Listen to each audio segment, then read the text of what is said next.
Dear students, ring के बारे में स्टडी करने के बाद आज हम सब रिंग के बारे में स्टडी करेंगे।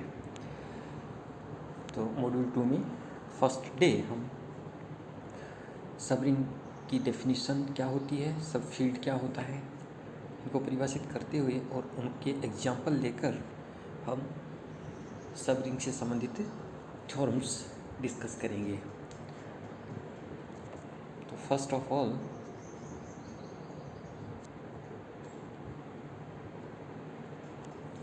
हम सब रिंग क्या होती है इसकी डेफिनेशन लेते हैं। R, suppose R plus multiplication composition के साथ is a ring. S non empty R का सबसेट लीजिएगा। Suppose S is the non empty subset of R. अब हम इस एस के लिए और आर की कंपोजिशंस, दोनों आर की कंपोजिशंस फर्स्ट प्लस और सेकंड मल्टीप्लिकेशन के लिए ये एस स्वयं एक रिंग हो तो हम इसे सब रिंग ऑफ आर कहेंगे। तो डेफिनेशन क्या है? Let R be a ring and S be the non empty subset of R, then S is called subring of R if S itself is a ring for the induced composition। ये जो composition हम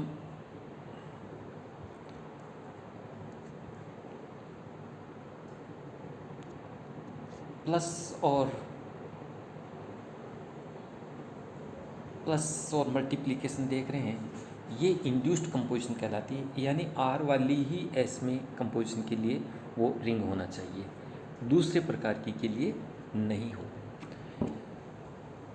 now दो प्रकार की सब ring, first improper और second सब ring is proper सब रिंग। तो इम्प्रॉपर सब रिंग क्या है?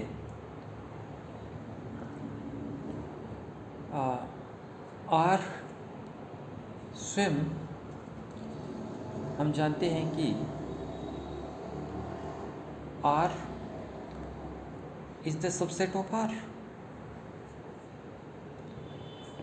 and it is ring। So एक तो ये हुआ। दूसरा,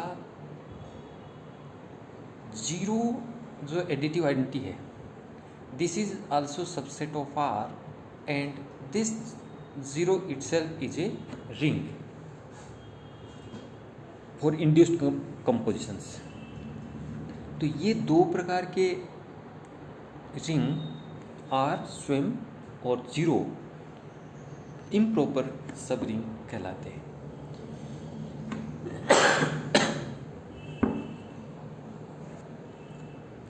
और इसके अतिरिक्त जो कोई सब रिंग होगी वो प्रॉपर सब रिंग कहलाएगी।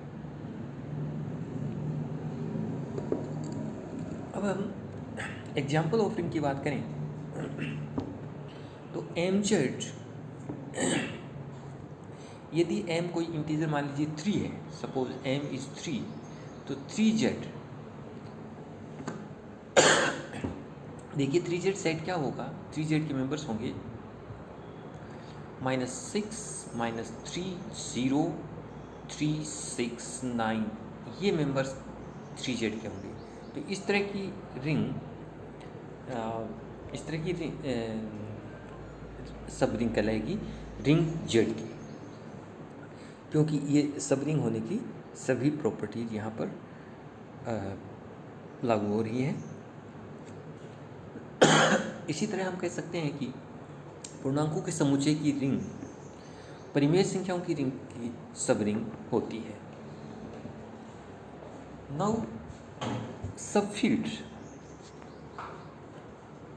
जिस प्रकार से हम सब रिंग डिफाइन करते हैं उसी प्रकार से सब फील्ड, मान लीजिए F एक फील्ड है और K उसका नॉन इम्पटी सबसेट है, तो K स्वयं अगर F की संक्रियाओं के लिए एक फील्ड हो तो हम K को फील्ड F का सब फील्ड कहेंगे। This is the definition of subfield.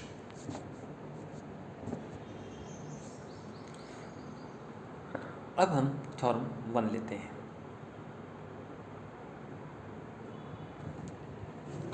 Theorem 1 का स्टेटमेंट है the necessary and sufficient condition for a non void subset S, यहाँ एस के लिए उसे non void subset S of ring R कहा गया है,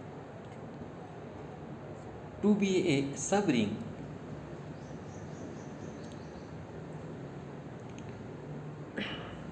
if A belongs to S, B belongs to S implies A minus B belongs to S and AB also belongs to S। ये दो शर्तें पूरी हों तो वह सब रिंग होगी, और सब रिंग है तो ये दो शर्तें पूरी होंगी। Necessary and sufficient condition. मान लेते हैं कि R एक रिंग है, S उसकी नॉन इम्पटी सबसेट है। नेसेसरी कंडीशन में हम एज्यूम कर लेते हैं कि S एक सब रिंग है, तो हमें इन दो शर्तों को सिद्ध करना है, A minus B belongs to S and AB belongs to S। तो किन्हीं AB बिलोंग्स टू S के लिए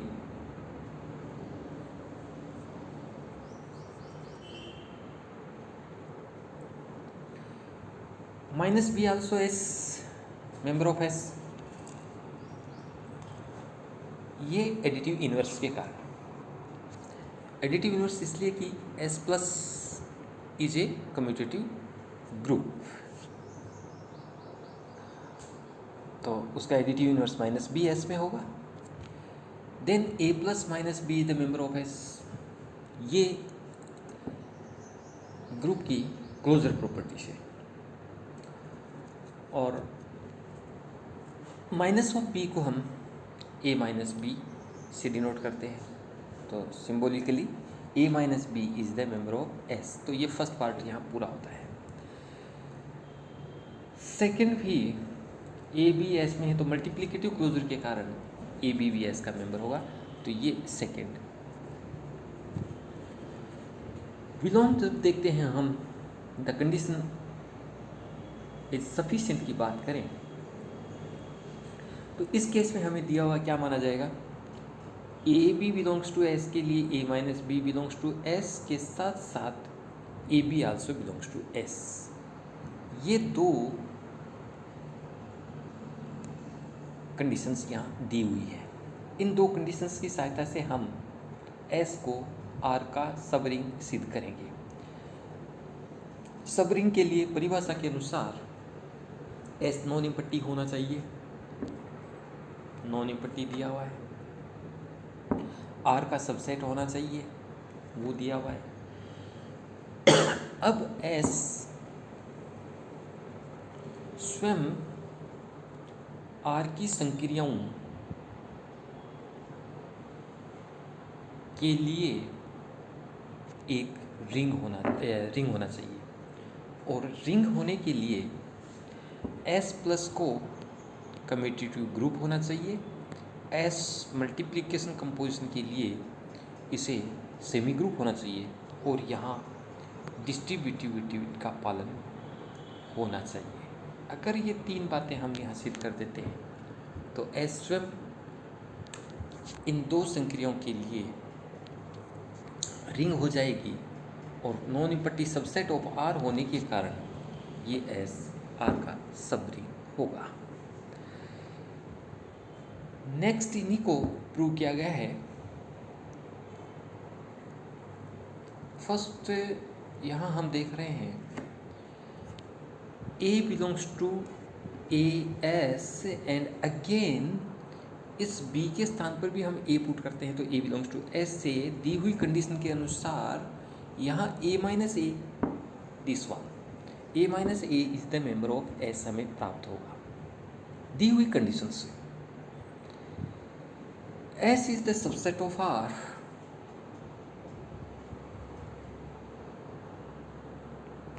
इसलिए S के जो मेंबर हैं वो R में भी होंगे, और इसका अर्थ ये हुआ कि ये जो a माइनस ए एस का मेंबर है वो r का भी है। और जैसे ही हम a माइनस ए की r में बात करते हैं, a minus A is zero, where zero is additive identity. But a minus a यहाँ पर हम देख रहे हैं कि s का मेंबर है और ये ज़ीरो के बराबर हमने सिद्ध कर दिया। It means zero is the member of s। तो एडिटिव आइडेंटिटी s में विद्यमान है। हम क्या चाह रहे थे कि s प्लस ग्रुप सिद्ध करना चाह रहे थे, तो इसमें एडिटिव आइडेंटिटी हमने यहाँ बता दिया है। ग्रुप होने की एक शर्त पूरी हो गई।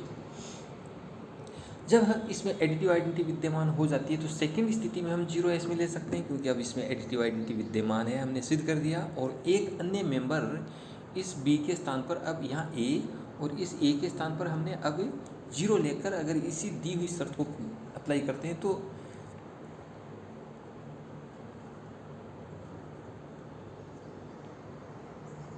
Zero minus A is the member of S प्राप्त होता है। और फिर हम यहाँ कहना चाहेंगे कि S is the subset of R. It means this zero minus A is the member of R. और जीरो माइनस ए आर में माइनस ए के बराबर कहलाता है, जीरो एडिटिव आइडेंटिटी होने के कारण। तो इसे हम लिख सकते हैं माइनस ए।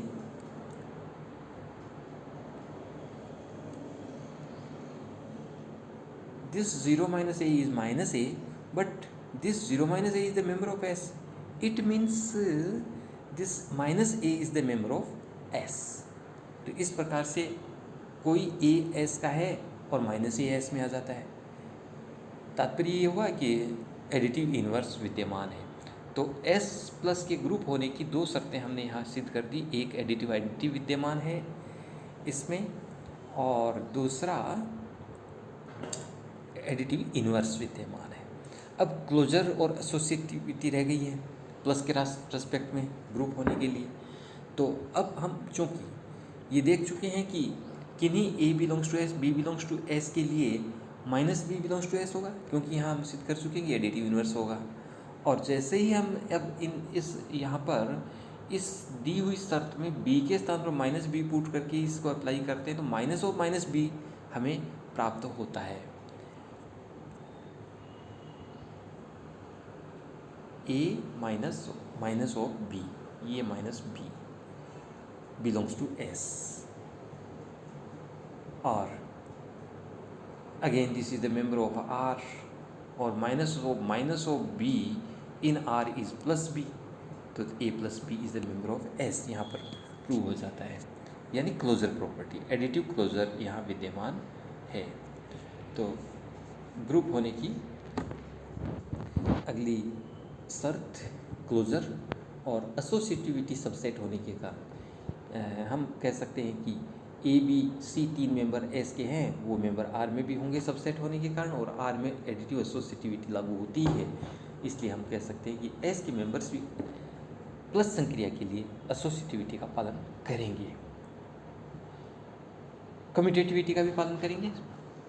और फाइनली हम कह सकते हैं कि this S plus is an abelian group. और चूँकि सेकेंड शर्त हमें a B belongs to S दे रखा है, this is closure for multiplication, और सबसेट होने के कारण एसोसिएटिविटी का मल्टीप्लिकेशन के साथ पालन होगा। मीन्स हम कह सकते हैं कि एस मल्टीप्लिकेटिव कंपोजिशन के लिए एक सेमी ग्रुप है। और तीन member A B C S के लेते हैं, वो नो डाउट आर के भी होंगे, और आर एक रिंग होने के कारण उसमें लेफ्ट एंड राइट डिस्ट्रीब्यूटिविटी भी लागू होगा। और जैसे ही लेफ्ट एंड राइट डिस्ट्रीब्यूटिविटी यहाँ पर अप्लाई हो रहा है, हम कह सकते हैं कि एस में भी ये मेंबर्स डिस्ट्रीब्यूटिविटी का पालन करेंगे। तो परिणामतः हमें एस प्लस मल्टीप्लिकेशन कंपोजिशन एक रिंग प्राप्त होती है, और ये सबसेट है नॉन इम्पट्टी आर का। तो हम कह सकते हैं कि एस इज सब रिंग ऑफ आर। ये इस थ्योरम का प्रूफ। सेकंड थ्योरम,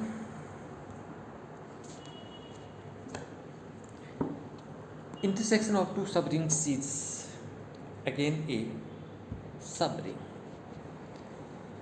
अब हम किसी को सब रिंग सिद्ध करेंगे तो 3 बातें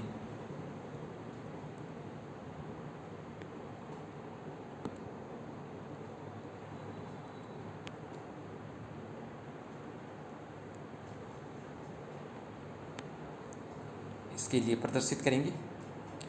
एक, एस का नॉन इम्पटी सेट होना चाहिए, एस सब सेट होना चाहिए, और तीसरी बात जो है वो प्रत्येक A B belongs to S के लिए ए माइनस बी एस का मेंबर हो और ए बी एस का मेंबर हो। अगर हम ये 3 बातें यहाँ प्रूव कर देते हैं तो वह सब रिंग कहलाएगी, सब रिंग सिद्ध हो जाएगा। इस थ्योरम में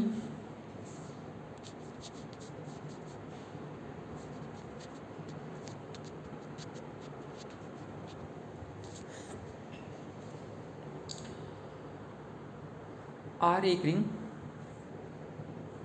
S1 और S2 उसकी 2 सब रिंग मान लेते हैं।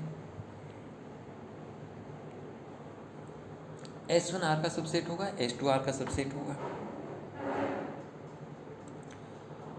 Then intersection also subset of R। तो ये फर्स्ट जो हम सबसेट बताना चाहते थे। सेकंड, एडिटिव आइडेंटिटी 0 सब रिंग का मेंबर होगा। हम जानते हैं कि यदि R प्लस एक ग्रुप है और S प्लस उसका सब ग्रुप है तो R प्लस की जो आइडेंटिटी है वही S में विद्यमान होती है, और R में एडिटिव आइडेंटिटी 0 है तो वो उसके सब रिंग और प्लस संक्रिया के लिए सब ग्रुप S1 में भी और S2 में भी 0 मौजूद होगा। तो हम यहाँ देख रहे हैं कि 0 is the member of S2 and 0 is the member of S1। It means 0 is the member of intersection of S1 and S2. So at least 0 is the member of S1 and intersection S2, and this shows that S1 intersection S2 is non-imperative. फिर तीसरी बात जो सिद्ध करनी है हमें, a B 2 member ले लेते हैं इंटरसेक्शन के, तो no doubt A B S1 में भी होगा और ए बी S2 में भी होगा by the definition of intersection. A B जब S1 में है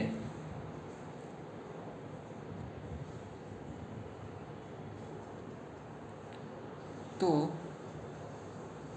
a minus B subring के कारण S1 का मेंबर होगा, और जब ए और बी S2 में है तो ए माइनस बी भी S2 के मेंबर होंगे। साथ ही साथ सब रिंग होने के कारण ए बी भी S1 का मेंबर होगा और ए बी S2 का भी मेंबर होगा।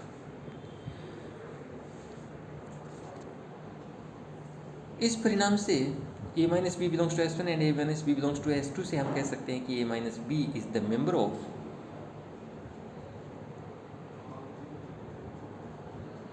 S1 intersection S2।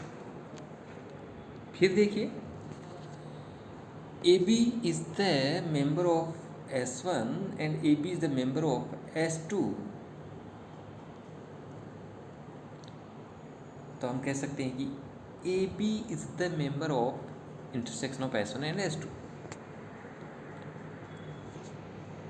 तो यहाँ हमने ये पाया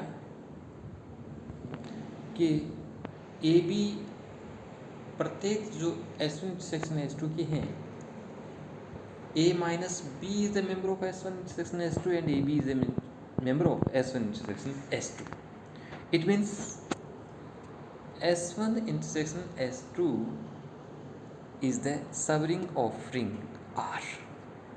This is the proof of this theorem. अब थ्योरम 3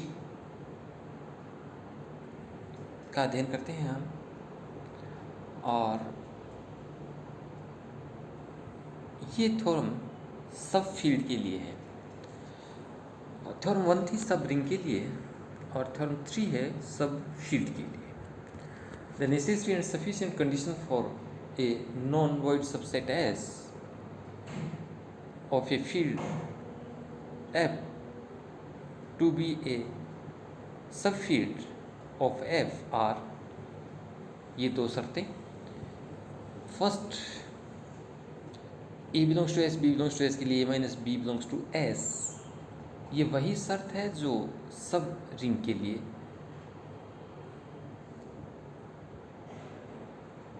थी।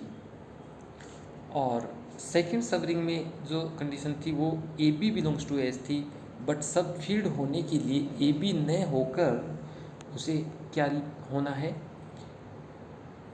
ए B inverse belongs to S, तब वो सब फील्ड हो जाता है। ये अंतर देखिए सब रिंग और सब फील्ड होने में।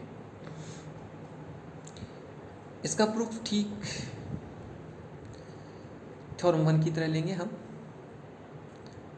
फर्स्ट कंडीशन जो है वो है A minus B is the member of S। इसका तात्पर्य ये है कि A plus additive inverse is the member of S। तो ये फर्स्ट कंपोजिशन।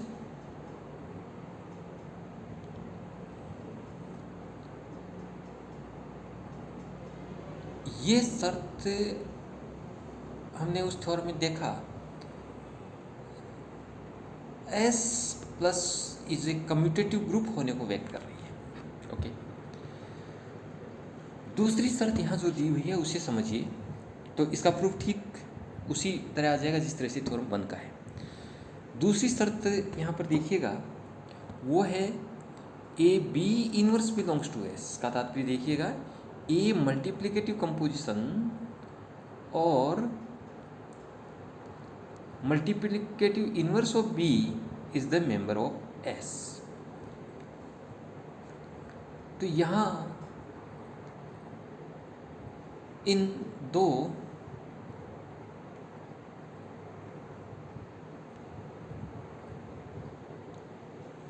की तुलना करें शर्तों की, तो ये कंपोजिशन मल्टीप्लिकेटिव बन गई यहाँ पर, और ये बी एडिटिव इनवर्स है और ये मल्टीप्लिकेटिव इनवर्स है।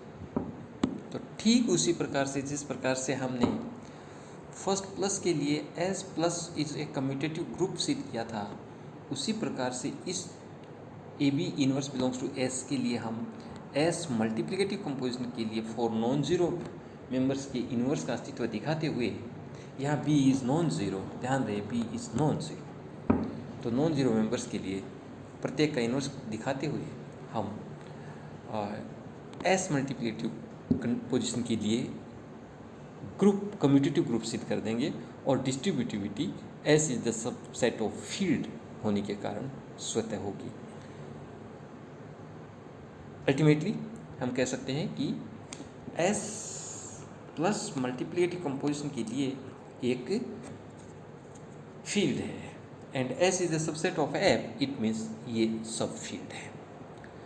तो ये इस थ्योरम 3 का हम प्रूफ इस तरह से दे सकते हैं। नेक्स्ट टाइम हम जो स्टडी करने जा रहे हैं वो स्टडी हमारी ring morphism, types of ring morphism, kernel of ring की डेफिनेशन लेते हुए एम्बेडिंग क्या है और थ्योरम्स ऑन एम्बेडिंग का अध्ययन